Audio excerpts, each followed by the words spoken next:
Lipad na lipad siya oh. Tuwid na tuwid yung... Pumiyok ka daw sabi ni Baby. So ito na mga kaborbot ang ating pangalawang iti-test fly.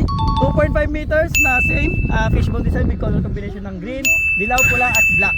Pumiyok ka daw sabi ni Baby. Ikaw na maghagis dito. Ibawi na So ito mga kaborbot, nasa likod natin sila Patrick, sila Patwick, Yun. si Jade, ayan mga kaborbot, si Jade, si JM, ang unang naghagis natin, si Irish, at yung mga tropa na mga kaborbot, ang ating mga bisita na taga-landmass. Yan sila kuya, yun, ayun, nakaway sila. Yun, Wow. yun, so yun sila mga kaborbot. At eto na, mga kaborbot, ang yahagis natin. Papahagis na natin kay Bibi? Bibi. You know. Si Bibi ang maghahagis at tayo ulit yung maghihila mga kaborbot para matansya natin kung may feeling. Alright. So titignan natin mga kaborbot kung may feeling o wala. Yung gloves. So, alright.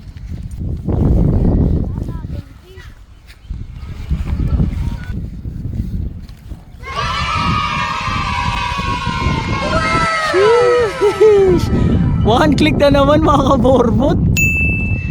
So may natutunan kaming life hack sa pagpaparisukat. Pag si Kuya Daryl lang gumawa.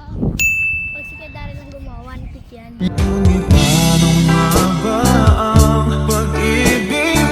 You know, lupit mo talaga Bibi. So ayan mga kaborbot, kitang-kita nyo ang paglipad natin sa Angola. Do-double check na natin yan mga kaborbot. Medyo kanlong yung hangin dito sa amin, ayan, dahil na ng puno, kaya ang gagawin natin mga kaborbot ay papatasin natin siya, lalargahan natin siya ng medyo malaki-laki, medyo mahaba-haba para makita natin kung tuwid ba talaga yung lipad niya. So ito na yung pinaka final na niya mga kaborbot na pag-check kung tuwid ba yung mismong saranggola, mismong paglipad ng saranggola.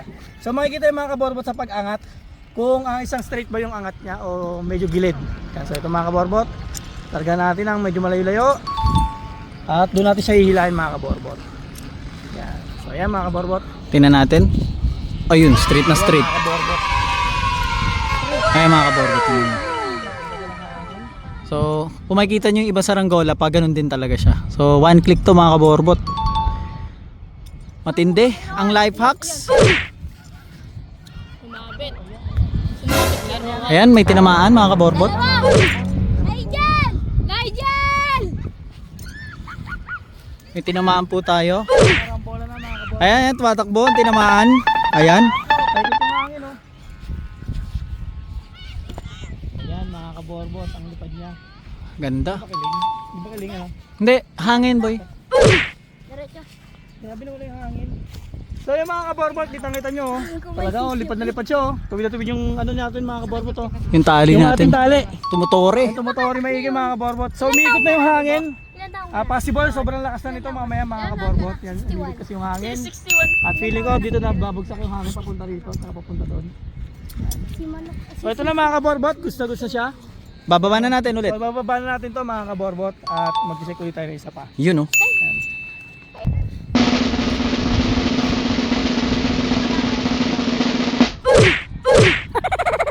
So yun na mga kaborbot, na-explain na natin itong ating pangalawang saranggola. Yan, so ito ay pagmamayari ni Sir. Ito, may-ari niya mga kaborbot. Ito, siya may-ari na ito mga kaborbot. At medyo matagal-tagal na rin to kasi nga na-pending to dahil sa shipping mga kaborbot sa pag-order natin ito. And sa pagpapatahin natin ito mga kaborbot. At ito na, doon na tayo mga kaborbot, dadako na tayo sa ating pangatlo na test fly mga kaborbot bago pa mawala tong malakas na hangin. Kaya so shoutout sa lahat mga kaborbot, shoutout sa KMP, sa ating mga saranggolista sa Batangas, Laguna, Quezon at kung saan lupalop man ng mundo mga kaborbot. So shoutout sa inyo. At yun mga kaborbot, maraming salamat. Sheesh!